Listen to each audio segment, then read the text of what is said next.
Alors, Monsieur le Président, bonjour. Bonjour, mon cher ami. Voilà, vous êtes dans la région de Savane. Qu'est-ce qui vous amène dans cette chaleur? Cette chaleur que j'adore tant, parce que c'est là où résident mes frères et sœurs. Vous savez, les liens qui me lient à Dapon sont très anciens. Alors, je suis venu à Dapon parler à mes frères togolais et togolaises de la savane sur les enjeux électoraux qui sont en cours pour une remobilisation au niveau de la base pour que nous puissions sortir nombreux et pour que cette élection-là change les destinées du Togo à partir du 25 avril prochain. Alors, quelles sont les dispositions que votre parti a mises en place pour pouvoir faire face aux autres candidats?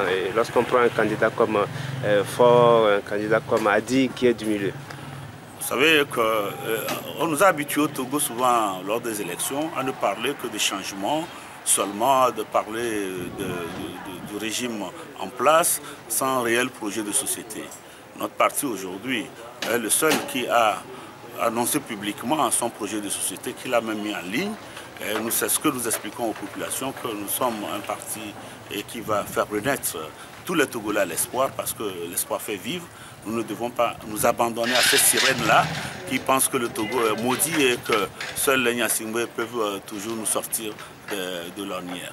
Nous pensons qu'il est temps, après 55 ans de notre indépendance, nous ne pouvons plus accepter cette situation-là de précarité, de pauvreté, de toutes les crises sociales à répétition et de voir notre pays descendre aux enfers avec des centaines de milliers de chômeurs, des jeunes qui n'ont pas d'avenir. Tout cela nous interpelle et nous devons remobiliser la population pour que le jour des élections, tout le monde puisse sortir nombreux et montrer le carton rouge à ce régime-là qui est source de tous nos malheurs. Alors, candidat mandaté par votre parti, quelle est votre priorité? Quand bien même nous connaissons bien votre projet de société, quelle est votre priorité une fois élu? Ma priorité, c'est d'abord faire en sorte que la jeunesse reprenne espoir en elle-même. Parce que ce que nous proposons à la jeunesse dans notre projet de société, c'est un projet réaliste qu'on peut réaliser rapidement. Et la priorité, c'est d'abord la jeunesse pour qu'elle puisse trouver du travail, qu'on finisse avec ce métier ingrat des émigrants qui est le seul réservoir aujourd'hui de métiers que le gouvernement favorise.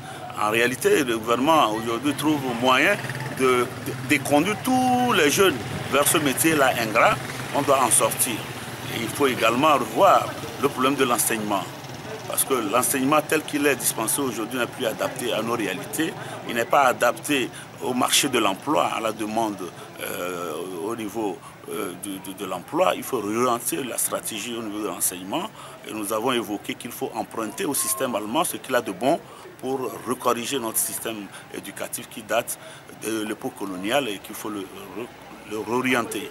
Nous disons également que le système hospitalier qui est obsolète doit être repensé afin de faire en sorte que au moins tous les Togolais puissent bénéficier d'une couverture médicale universelle, qu'on puisse avoir possibilité, quel que soit son niveau social, de se soigner dans nos hôpitaux. Et équiper ces hôpitaux-là, faire en sorte que nos compatriotes qui sont à l'étranger puissent participer à l'effort de construction de notre pays, pas seulement en envoyant de l'argent aux familles, mais plutôt en investissant dans l'économie au niveau local et au niveau national. Nous avons également la priorité de revoir au niveau du Togo les pistes au niveau de la redéfinition de la carte politique du Togo pour organiser rapidement les élections locales afin que la décentralisation participe à l'effort de construction de notre pays et de son tissu économique. Monsieur le Président, une dernière question. Quelle lecture avez-vous faite dans l'organisation des élections présidentielles au Nigeria et quelles leçons le Togo peut retenir à partir des résultats? Avant ces élections, des gens pensaient que c'était une élection de tous les dangers au Nigeria. Parce qu'il y avait Boko Haram qui sévit dans le nord, avec toutes les difficultés que connaît ce pays-là. Les gens pensaient que c'était même pas bien d'organiser des élections. Mais nous avons vu que les Nigérians nous ont donné l'exemple du courage, de la détermination. Ils ont pris conscience que seul leur vote peut faire changer des choses. Et ils ont choisi qui ils veulent. Et nous avons vu que le président Goodluck Jonathan a fait preuve d'une grande humilité en acceptant le verdict des urnes.